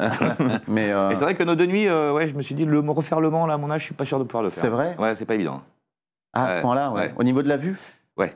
Parce que ça se joue beaucoup, justement, aux sensations visuelles, c'est ça, la nuit, par rapport à la journée? Ouais, et puis on n'avait pas beaucoup roulé, donc plonger directement de nuit pendant la course, c'était pas évident. Ouais. Parce que là, est-ce qu'il y a une différence quand tu roules en endurance entre attaquer tout de suite un relais de nuit ou faire un relais pendant lequel tu passes du jour à la nuit? Est-ce que c'est plus facile de vivre la tombée de la nuit où tu t'adaptes, les yeux ont le temps de... Et puis au Mans, tu fais tellement de tours, hein, tu étais au moins 50 minutes dans la voiture, donc tes points de repère, tu es hyper calé. Ouais. Alors que nous, c'est des relais, on va dire, un peu plus courts, c'est une course d'1 heure, on fait 30-32 minutes. Et souvent, comme on est 40 voitures et exactement toutes les mêmes perfs, tu en as toujours un devant toi qui te cache finalement tes points de repère, donc tu n'oses pas y aller. Voilà, c'est pas évident. Il est sympa ce championnat GT4? Oui, parce que ça, je te dis, c'est génial. C'est 40 autos, plein de marques différentes. Et finalement, c'est assez homogène. Il y a une balance de performance. Il y en a qui critiquent. Moi, je dis que c'est plutôt bien. Parce que c'est sympa de voir Alpine se battre contre une Mercedes, Audi, Aston Martin. Il y a une grosse diversité de voitures. Et c'est vrai qu'il y a certains circuits qui sont favorables, on va dire, aux voitures profil Audi, c'est-à-dire aux voitures un peu lourdes mais qui ont du moteur. Donc comme le Castellet, Manicourt, là, les pistes rapides, on est bien. Et c'est vrai que Nogaro, les Denons, on est un peu moins bien qu'une Alpine parce que beaucoup plus agile. Et surtout en termes de dégradation des pneus. Nous, on est quasiment au départ de la course avec le plein d'essence à plus d'une tonne 7. Donc on détruit les pneus très vite. Oui, c'est lourd. Hein. Sur un circuit comme les Denons, ça doit... ça pardonne pas. On marche bien 3-4 tours après. Ça devient laborieux.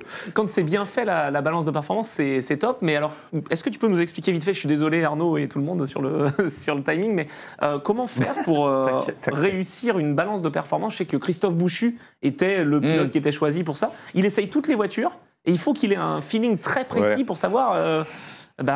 si c'est pas lui qui génère du sous-virage, si le sous-virage est dû à la voiture. Exactement, moi j'étais un peu contre ça, que ce soit un pilote, ça a été Bouchu, ça a été Jean-Marc Goudon, des mecs que j'adore, il n'y a pas de problème. Mais c'est vrai que à un moment, tu as une affinité avec un comportement ou pas. Tu peux pas en 5 tours dire, celle-là, elle est mieux, c'est pas possible. Donc aujourd'hui, je pense qu'ils n'utilisent plus les pilotes et c'est que de la data. Ouais. Que de la data. C'est intéressant. Et le mec, c'est un génie, un génie, il est bon quoi. SRO, tout ça. Et puis, ils sont éprouvés. Ils font le championnat anglais, ils font le championnat l'Europe, ils font la France. Enfin, ils font plein de championnats GT4. Donc, il y a un maximum de retours d'informations. Je pense qu'ils passent ça dans une espèce de moulinette et ça sort une super bop. Tu remplis l'année prochaine? Oui. Je change un petit peu. Je ne fais plus le championnat de France, je vais faire le championnat d'Europe. D'accord. Et avec mon équipier, Audi, Saint-Éloque, voilà, on change un peu. Tu me disais que Saint-Éloque voulait que je roule avec toi, donc l'année prochaine, c'est ça? Avec plaisir, je t'attends. Je suis ravi. Hein. Il faut conduire les quads dans le paddock. Qu'est-ce qu'il y a comme circuit pour le championnat d'Europe? On va 2 fois en Italie, donc je crois que c'est Monza et l'autre, je me demande si c'est pas Misano. On fait Barcelone, on fait Spa, on fait le Castellet. Oh là là. Il y a Hockenheim. Il y a 6 courses. C'est beau, c'est beau tout ça. C'est un beau calendrier. Super calendrier. C'est pour ça aussi qu'avec mon équipier, ça fait 4 ans qu'on fait la France. C'est pas qu'on en a marre, pas du tout, mais c'est vrai que voilà. Et puis lui, je pense qu'il est. J'espère qu'il m'écoute pas et qu'il va pas me juger, mais. J'espère qu'il nous écoute. J'ai fait débuter à 58 ans, il en a 62. C'est sûr qu'il a pas encore 10 ans devant lui. Donc je pense qu'aussi il a envie de goûter à ces circuits européens. Et malheureusement, je le remplacerai l'année prochaine. Quel dommage. Non, mais c'est intéressant ça, parce que c'est vrai que les gentleman drivers Masters, on en parle de plus en plus. Et en fait, il y a beaucoup de pilotes qui veulent se faire plaisir. Je pense à Franck De Zoteux que j'ai croisé ce week-end. Il a envie de faire une fois Le Mans et il a envie de bien le faire. On a tous envie de faire une fois Le Mans. Non, mais d'accord, mais ce que je veux dire, c'est qu'il a envie de bien le faire. Oui, bah, Non, parce que c'est de plus en plus élevé. Donc on dit les pilotes gentlemen. Je veux dire, à l'époque, je pense que tu pouvais y aller. T'avais pas ah ouais, non, mais la sélection aujourd'hui, c'est dur. Ah oui. Quel est je voudrais qu'on finisse sur la Beltoise BT01. Je voudrais juste, avant de parler de cette voiture, ton meilleur souvenir de pilote de carrière? Elle est facile la question, mais en même temps, c'est difficile. J'en ai plusieurs. Bon, celui grâce à qui tout démarrait, pas dit dans l'ordre. On a compris. On est sur Twitch, hein, tu sais. On peut mettre les mots dans le... Il y a les Belges. Le volant Elf en 93, c'est sûr que là, si je le gagne pas, je pense qu'il se passe pas grand-chose. Et voilà, je le gagne, j'avais jamais rien fait, donc ça c'était génial. Et après, mon plus beau souvenir, et celui qui a tout débloqué, je pense, qui après m'a permis d'avoir confiance en moi, en fait, c'était gagner Monaco en Clio V6. En 99. C'est pas mal, ça. J'avais jamais pas gagné à part des courses de Caterham. Un peu de Formule France, tu vois, j'avais gagné, pas des petites courses, mais bon, voilà. Et là, au niveau européen, des pilotes de fou, Rangoni, Bellicki, Polican, enfin tout, machin. Et je gagne cette course, voilà. Et puis surtout, l'histoire, Monaco 72, tout ça. Non, mais bien sûr. Et puis déjà, rouler à Monaco, tu as quand même beaucoup de pilotes professionnels qui mettent jamais les roues sur circuit, qui font toute une carrière sans rouler dessus. Et rouler et gagner dessus, oui, on peut imaginer. J'avais fait la pole, j'avais déjà fait les pôles, j'avais jamais gagné des courses. J'avais fait vice-champion d'F3 sans jamais gagner une course. De fou. Et attends, et après, donc en fait, c'est ce qui m'a débloqué. D'accord. C'est quoi, 99-2000 et après tu fais Le Mans en plus? Ouais. Pas mal l'enchaînement. C'est ça. Alors, j'en parlais tout à l'heure. Est-ce que tu peux nous parler de cette voiture, la Beltoise BT01? Ben écoute, cette voiture a été imaginée, pensée 100% par mon frère. Ouais. Parce que Julien donc, gère un circuit, il gère le circuit de Haute-Saintonge. Voilà. Entre Bordeaux et Angoulême. C'est chouette, je suis allé rouler là-bas. On était roulé avec Christian Saron et Sébastien Charpentier. Oui, exactement. C'est Sébastien qui voulait absolument qu'on aille là-bas. C'est vallonné, c'est un peu comme Pornos d'ailleurs. Mais regardez cette beauté. Oui. C'est une très belle auto. Très belle auto. Donc le design, c'est lui qui l'a imaginé. Et après, toute la partie technique, il s'est appuyé sur Spark. Donc Spark, on connaît tous. En tout cas, c'est ceux qui font la Formule I, ce sont les meilleurs. Qui a été fondé par Frédéric Vasseur. Et donc voilà, c'est une auto très sympa à piloter.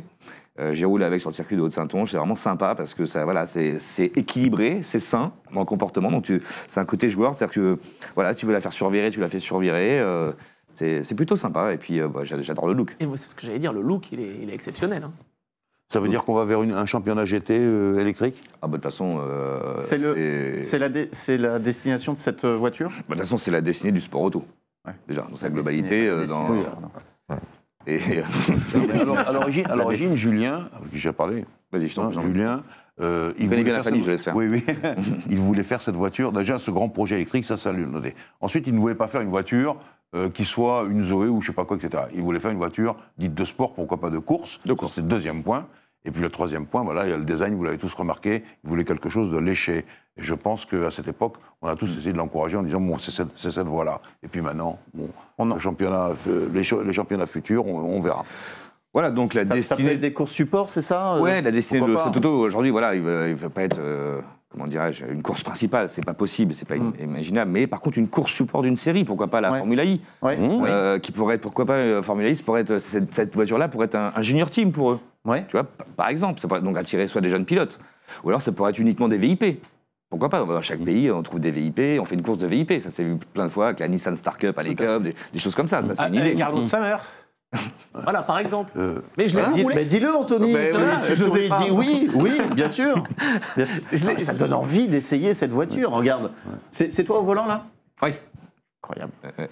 Sans dévoiler les secrets, tu peux nous dire un petit peu la puissance, poids, à moins que ça soit non, mais alors, parce que les trucs en kilowatts, moi je les connais pas bien là, mais ça fait.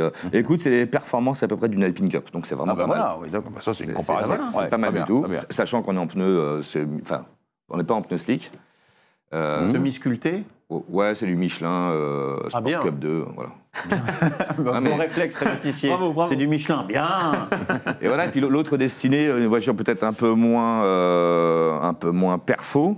ce serait de relancer le marché du stage de pilotage entreprise, notamment. Oui. Nous, à mon époque, quand je trouvais les sponsors, qu'est-ce que je leur vendais? C'était pas tellement le logo sur la voiture, c'est que je leur vendais une animation stage de pilotage. Bien sûr. Aujourd'hui, ça n'existe plus. Parce que les entreprises ne veulent plus participer à ce genre d'événements, parce que voilà, c'est pas dans l'air du temps. C'est pas électrique. C'est pas, c'est pas dans l'air du temps, ça pollue. Et je pense qu'aujourd'hui, on a tous quand même cette fibre touchée au sport automobile. Donc voilà, je pense que c'est un bon moyen de refaire vivre le marché du stage de pilotage. Oui, la fibre paternelle, parce que Jean-Pierre avait créé une école qui était formidable, qui s'appelait Conduire Juste. Qui existe toujours. Et c'était vraiment extraordinaire. Mais ça va redémarrer les stages avec les voitures électriques, ça va être bien. C'est sûr, je pense. Et alors, c'est une bonne animation. Une autre question. Je peux en acheter une pour moi, là? Bon, non, mais dans Paris, après tout, pourquoi pas? C'est une voiture électrique. Ouais, alors tu peux, mais tu pourras t'en servir uniquement sur circuit parce qu'elle n'est pas aujourd'hui homologable. C'est vraiment une voiture de course. Elle a été pensée comme une voiture de course. D'accord, ok. Mais je pense que mon frère a une idée dans la tête. Voilà. Un jour, Ça, on lui souhaite une belle toise de route comme Brabham l'a fait. Bah oui, c'est formidable ça. C'est joli, c'est ça, génial. On lui souhaite un bel avenir en tout cas, cette BT01. Tu restes avec nous, Anthony, parce qu'on va parler de Formule 1 tout de suite avec Jean-Louis.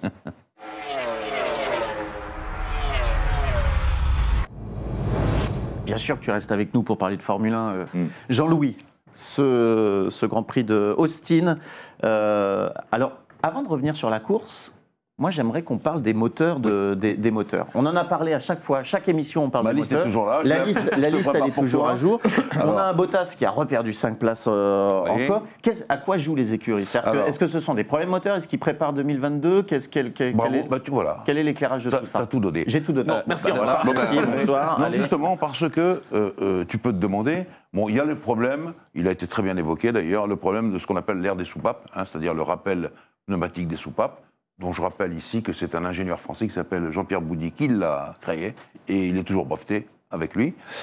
Donc, il commence à y avoir des fuites chez Mercedes. Il y a peut-être aussi des problèmes de fiabilité générale. Et très justement, on dit qu'on peut essayer, avec les différents moteurs de Bottas, de changer l'huile, voir ce qui se passe, pour essayer de contrecarrer ces petits problèmes de fiabilité, ou bien d'essayer d'améliorer le moteur Mercedes pour arriver peut-être au niveau de Honda, parce que le Honda a pris vraiment du poil de la bête. Et puis, bravo Arnaud, on ne peut pas s'empêcher de dire que 2022, c'est pas si loin que ça, et que c'est le moment de tester des petites choses pour essayer, il reste un Grand Prix pour préparer la saison future. D'ailleurs, on voit des voitures sortir avec des tubes de pitot de tous les côtés. Oui. C'est pas pour le Grand Prix des USA, très sincèrement, c'est parce que il faut préparer 2022 et que les heures de soufflerie sont limitées, qu'on n'a pas le droit de tourner tout le temps, etc. Donc on peut dire que ce côté-là des moteurs, c'est normal. Et puis Bottas, c'est pas lui qui joue le titre. C'est ça. Il est là, on sait c'est le numéro 2. Il a été sacrifié. Et oui, c'est à lui de s'occuper de tout ça. Ça, c'est un peu la règle, ça a toujours été comme ça. Est-ce que c'est faux de dire que le départ d'Andy Cowell est lié à ce problème de Mercedes ou pas? On n'a jamais su. Andy Cowell, pour l'instant, il nous dit... Alors, Andy Cowell, qui est-ce? C'était le génie qui a fait ce moteur-là, le moteur de 2014, il faut dire les choses, et qui l'a fait évoluer, ce moteur hybride. Et puis, tout d'un coup, à l'arrivée des nouveaux patrons de Mercedes, il a dit je m'en vais. Et on ne sait toujours pas où il est allé. Il n'est pas chez Renault, il n'est pas chez Ferrari, il n'est pas dans une boîte, il n'est pas chez Honda. Il est chez Beltoise, c'est ça. Non, mais il va aller chez Red Bull. Il a développé la BT01. Probablement qu'il va aller chez Red Bull pour aider cette espèce d'accord qui est... Honda ne court plus officiellement, mais enfin... On est là avec Red Bull. Je rappelle quand même que la Braun, qui a gagné les grands avec Button en 2009, c'était en réalité la Honda. C'était la Honda qui devait courir la saison. Puis Honda, tout d'un coup, le nouveau PDG dit non, ça coûte trop cher, c'est plus dans l'air du temps, on arrête. Et c'est Braun qui a tout pris. Enfin, et moteur Mercedes. Et le moteur, avec le moteur Mercedes au début, puis le moteur Honda. Donc maintenant, on sait que Honda va rester proche de Red Bull, parce qu'on ne peut pas laisser quand même...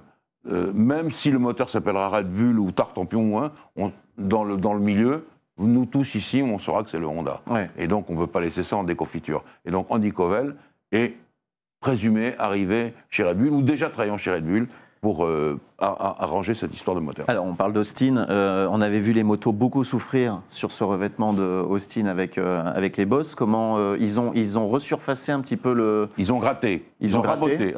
Avant l'arrivée. Elles sont sorties comment, ces F1 sur ces Boss justement, vous vous rappelez, on avait posé la question à Rémi. C'est incroyable. Comment ça va se faire? Parce qu'on a vu les images. Canal a redonné des images des Grands Prix moto pour remontrer ce que c'était. Certains pilotes ont dit que c'était un super cross, tellement il y avait ces Boss. Et c'est là où on se voit vraiment vraiment on se rend compte de la différence entre la voiture et la moto. Quand même. Bien sûr. Ça a perturbé. Les pilotes moto ont dit qu'ils n'y retourneraient pas s'il n'y avait pas de travaux, c'était impossible. Allez, j'espère qu'on ne voulait même pas faire le Grand Prix et on a vu qu'il n'y a pas eu énormément de problèmes en Formule 1. Il y a eu des très belles images d'ailleurs de fait, des voitures qui piochent un peu. Hein. On voit que les vues arrière, c'était un peu difficile. Et rien à voir avec les motos.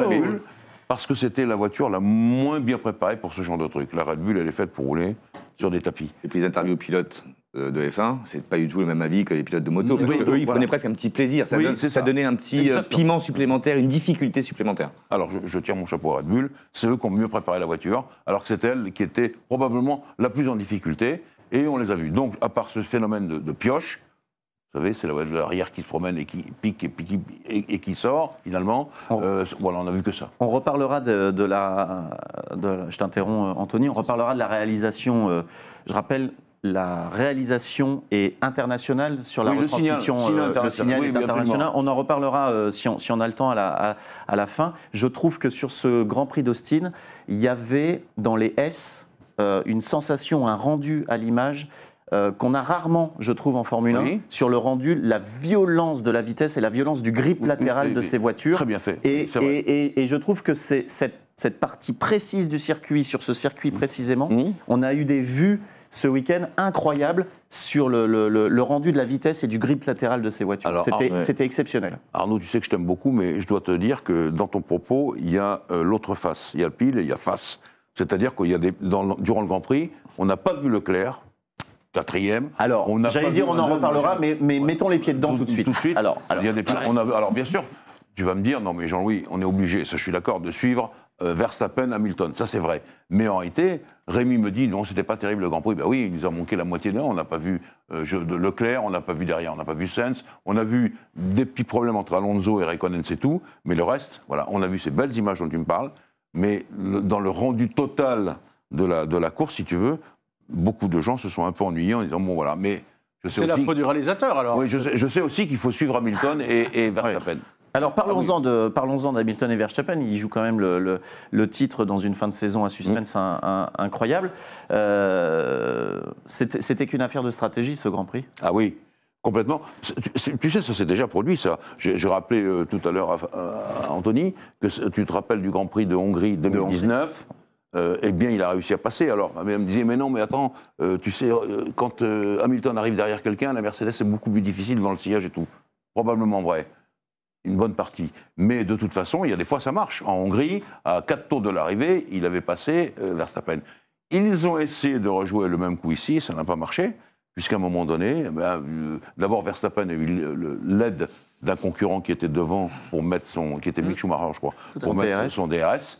Ce qui a donné l'écart différent, et voilà. Moi, ma vision, mon analyse, elle est certes que ça s'est joué à la stratégie, mais je ne suis pas tout à fait d'accord, ça s'est joué au pilotage, parce que quand Hamilton prend le dessus sur Verstappen en début de Grand Prix, Verstappen, on n'oublie pas qu'il reste à pas plus de 8 dixièmes en permanence tout le temps. sur ce circuit d'Austin. C'est un exploit de pilotage qu'il réalise là. C'est un facteur, l'histoire, c'est tout. Puis après, on voit que Verstappen est toujours là.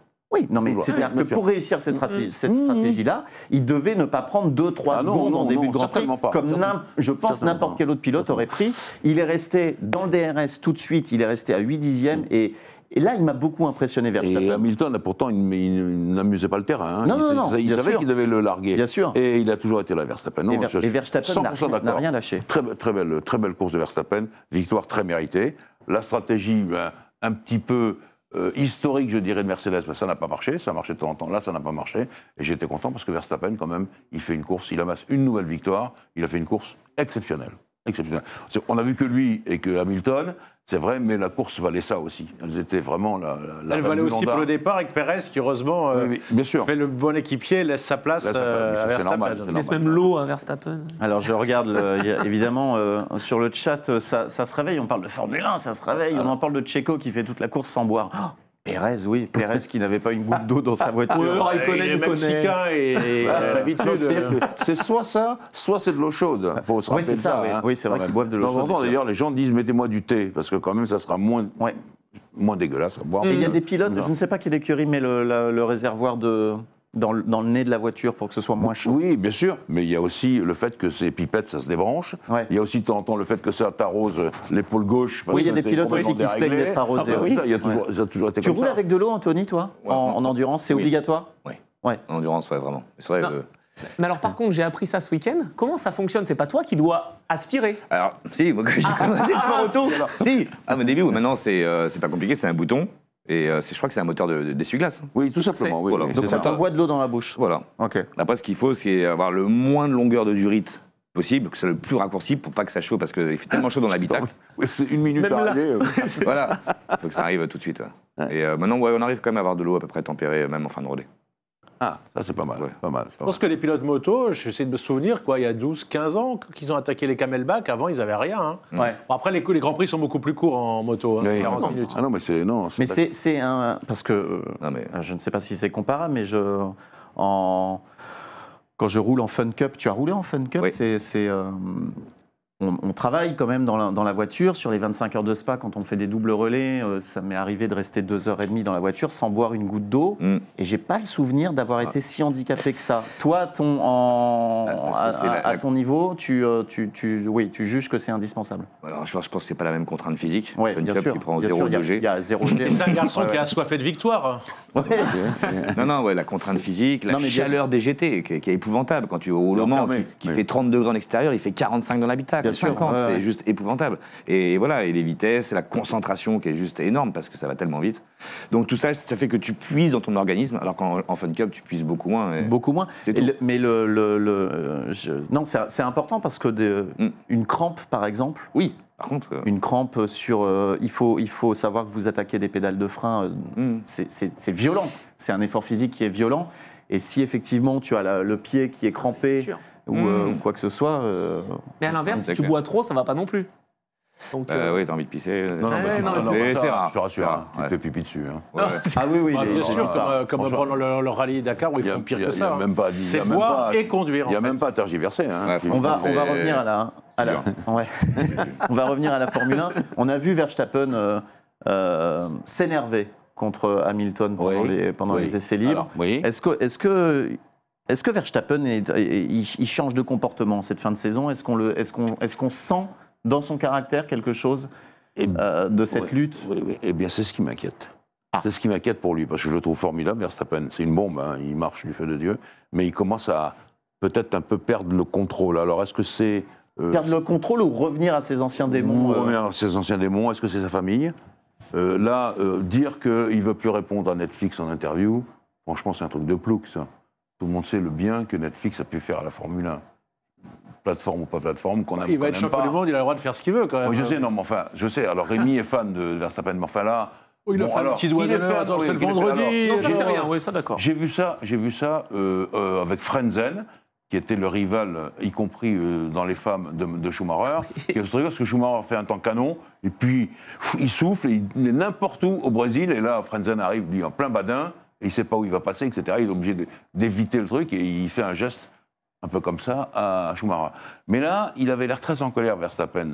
Et je pense que ce n'est pas le moment de faire ça. Surtout pas le moment de se braquer vers d'autres trucs. Il a une seule chose à viser, le titre mondial. Je pense qu'il peut l'avoir. Il est bien placé pour.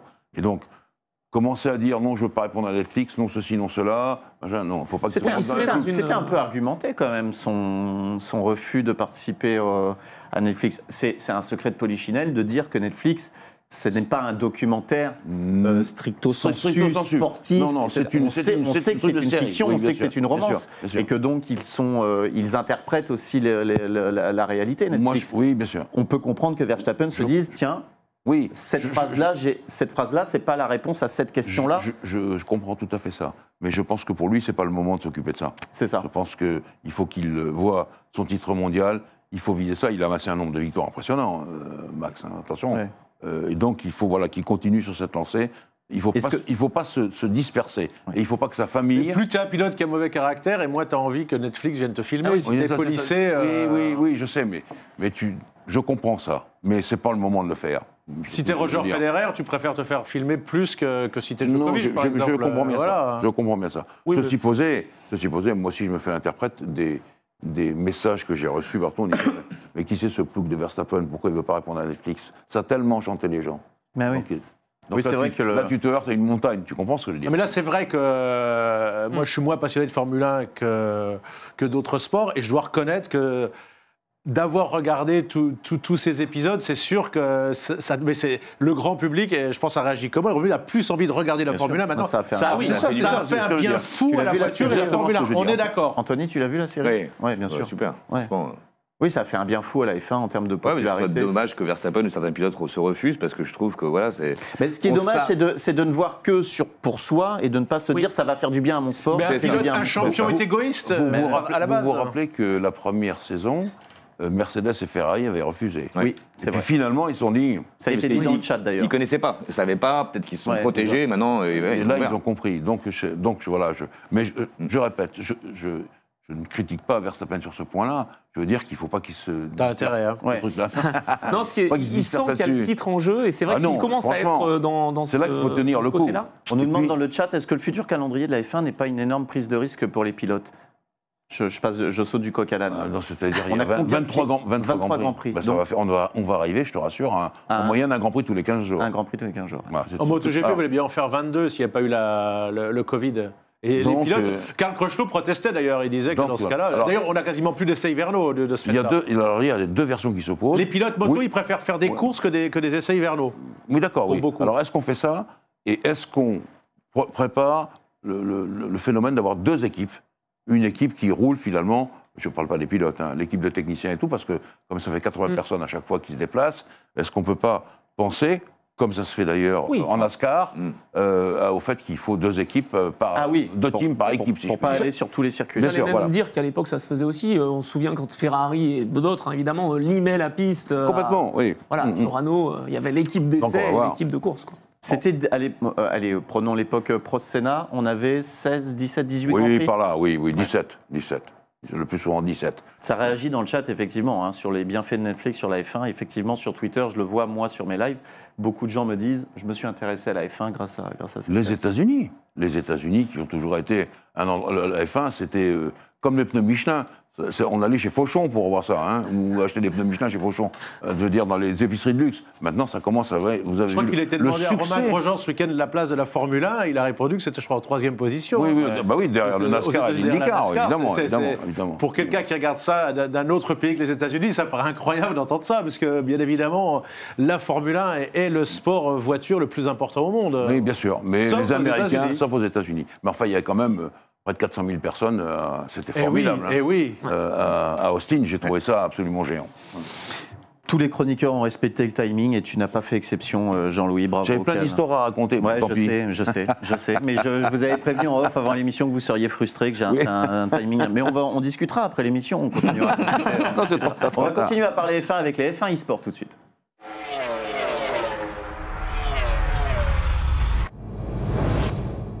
Fabien Henquier, qui est le responsable éditorial de l'émission, le directeur artistique de l'émission, designer de livrets de voitures, de casques.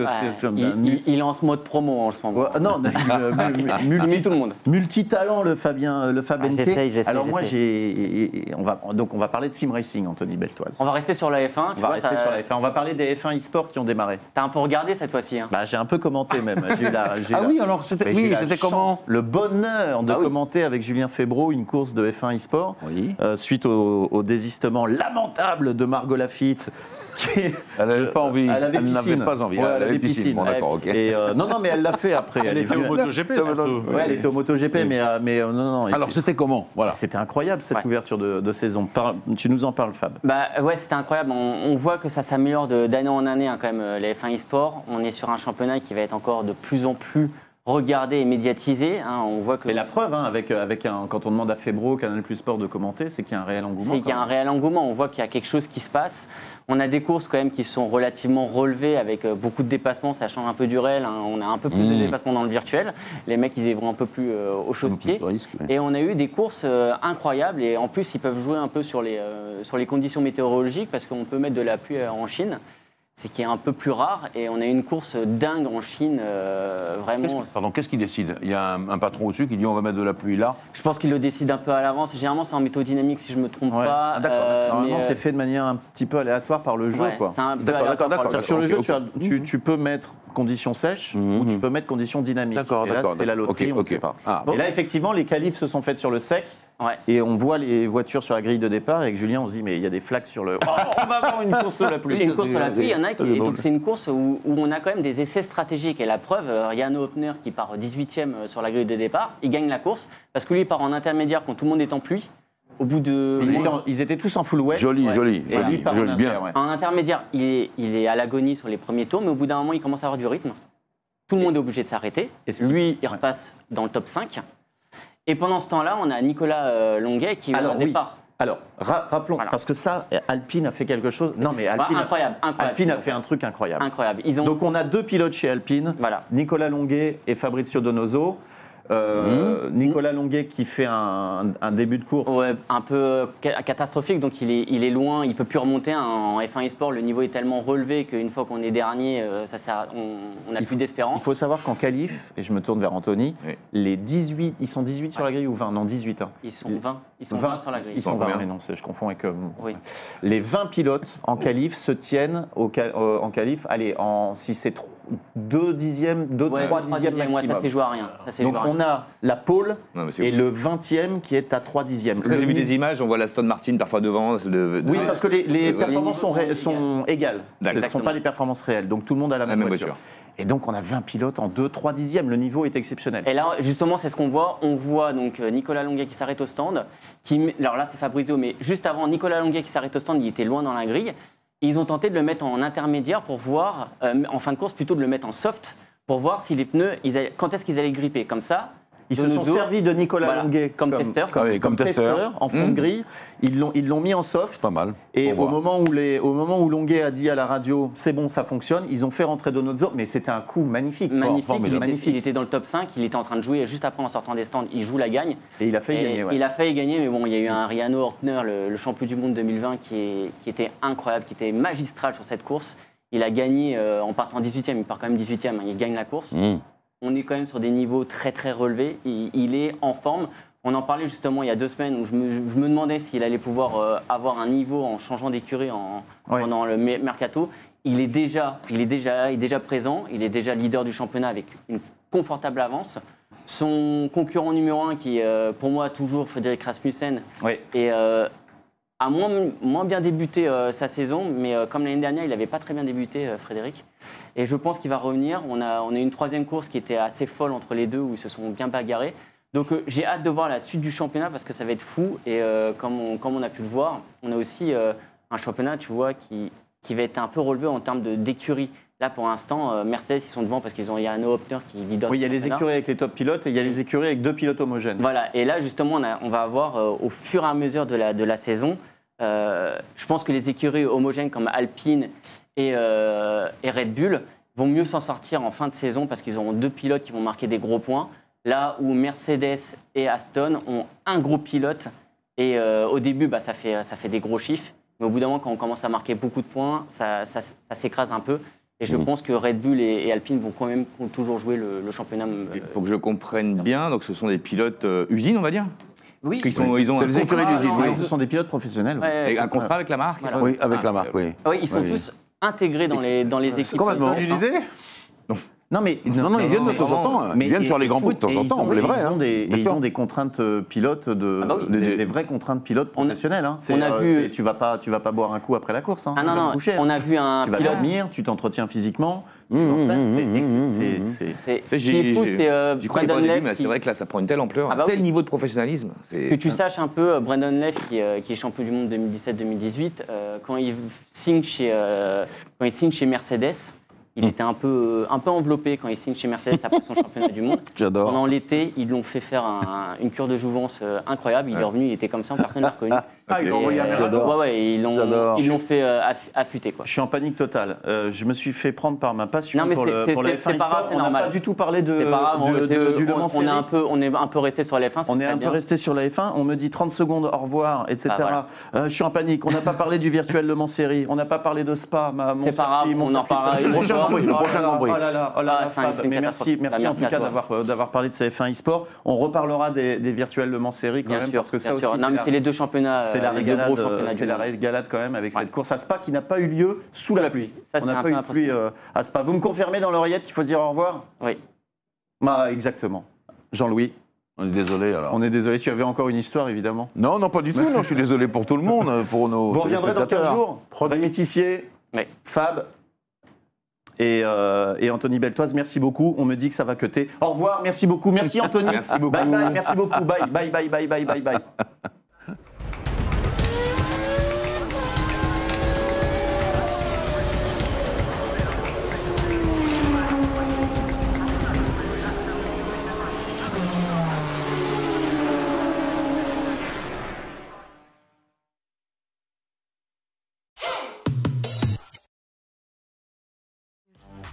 Michelin, Motion for Life.